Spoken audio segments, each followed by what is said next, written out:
You have to go out. Social media is about being social. You can't just be a wallflower and hide in the corner. Not everyone wants to approach the wallflower.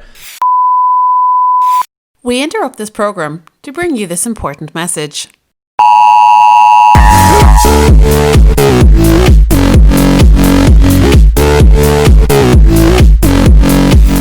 Welcome to Marketing Interruption, a daily podcast powered by BlueTuskr that interrupts your day with marketing news, tips and strategies from an entrepreneur who lives and breathes marketing.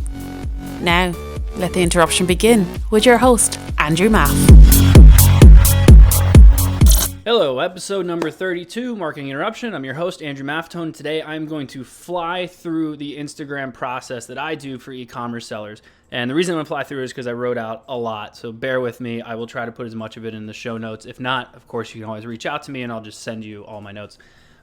So a quick little background, years and years ago, right around when Instagram came out, I was in an agency that focused on hospitality. So we were taking these great food pictures, posting them up on Instagram, and then just kind of hoping that something would happen. And it just never really worked, and it wasn't doing as well as it was. So shortly thereafter, I really started to dig into social media and Instagram specifically to try to figure out what it is I was missing. And basically, this is what I dove into, and this is now what I've proven is, okay, this is how this works. Now, there's the caveat of you got to know your audience, and you need to know how to do great creative, because if your creative sucks and your imagery is garbage, then no one's going to look at you anyway. But I'm going to plow through this. So first section we're going to talk about here, research. So follow your competitors, see what they're doing. Use websites like Answer the Public or Also Asked or things like that to decipher what type of content you're going to post. Use your Google Analytics to make sure you know who your demographics are. Find yourself a talented social media manager and a community coordinator, as well as curating a list of influencers. You might also want a designer. It kind of depends on who's working there. So if you've already noticed, what I've mentioned is that the top social media team has at least 3 people. That doesn't mean they have to be full-time. However, if they can be, that's great. That's ideal. That means you're really plowing through your social. But let's get into branding now. So making sure everything looks the same. By now, I'd hope to think that this is common sense, but it needs to be aesthetic. It needs to look the exact same way. Keep your brand voice, your brand aesthetic, all that stuff the exact same. Come up with a cohesive look. Find yourself a graphic designer, which I kind of just mentioned.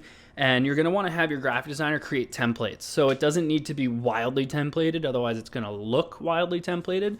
But if you have them create kind of a concept for each category of post that you're going to be doing, it's going to make it go a lot faster. It's going to be a lot more efficient. Posting. So you're going to want your social media manager to post daily. That's my suggestion, at least daily, and around 3 to 5 stories a day at a minimum. Sometimes more, very rarely less. You're always going to want to share your own post and things like that. But always tag your products, always tag influencers or whoever else was mentioned in the video or in the image that you posted.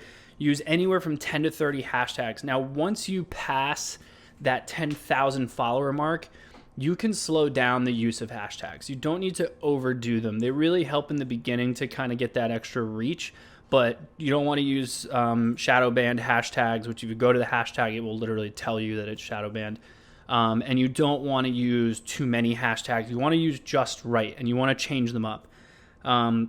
Test using geotagging. So if you're local, if you have a retail shop, if you're brick and mortar somewhere, geotagging will always work for you. If not, you might want to change your geotagging based on maybe the influencer you're using or something like that. So tagging that location of the post can always work great as well.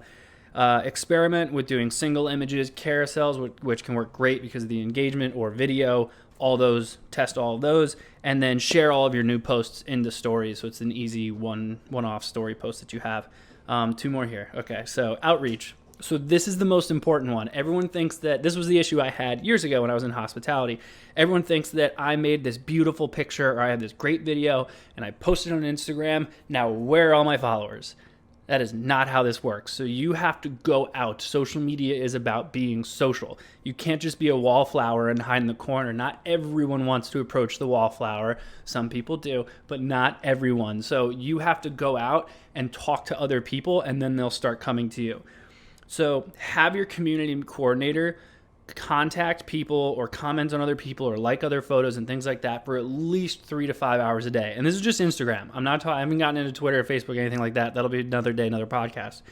You want them to like and reply to all comments. So whether they're on they're in your DMs, they're from stories and things like that, or obviously they're on your own posts, or maybe they replied to a comment that you made on another post.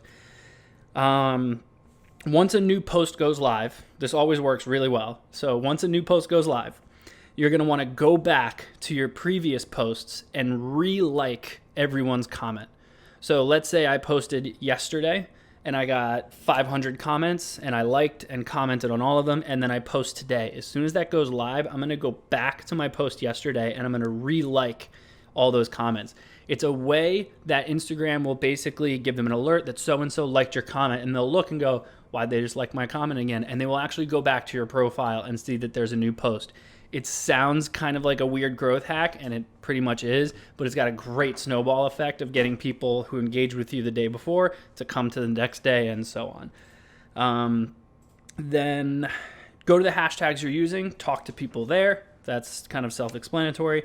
And then share other people's posts. And again, this is kind of relevant to what your branding is. So you may not always want to do this, but I always like to share at least 1 to 2 other companies, other influencers or customers' posts, as long as they're not a competitor. And then last, optimize. So on a monthly basis, have your social media manager go back and see what were the best times that you posted. Have them tag the type of post that you're doing. You can do this in Sprout Social, which is what we use. And you can basically go back and see, like, okay, all of our videos did well, or all of our videos containing this did well. And you'll really start to know what's working and what's not. You're going to want to optimize your profile image, description, link, try using LinkTree, stuff like that. That one's also kind of explanatory. Have a pretty self-explanatory CTA.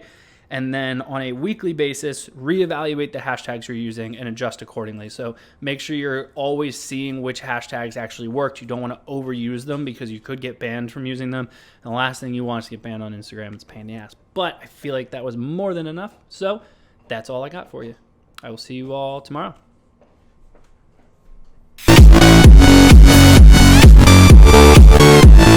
Thank you for joining us for today's Marketing Interruption. Make sure to rate, review and subscribe to the show. And don't forget to email marketinginterruption@BlueTuskr.com with any marketing questions you'd like to have answered on the show. And head over to marketinginterruption.bluetuskr.com to catch up on past episodes. Until next time, we now return you to your regularly scheduled programming.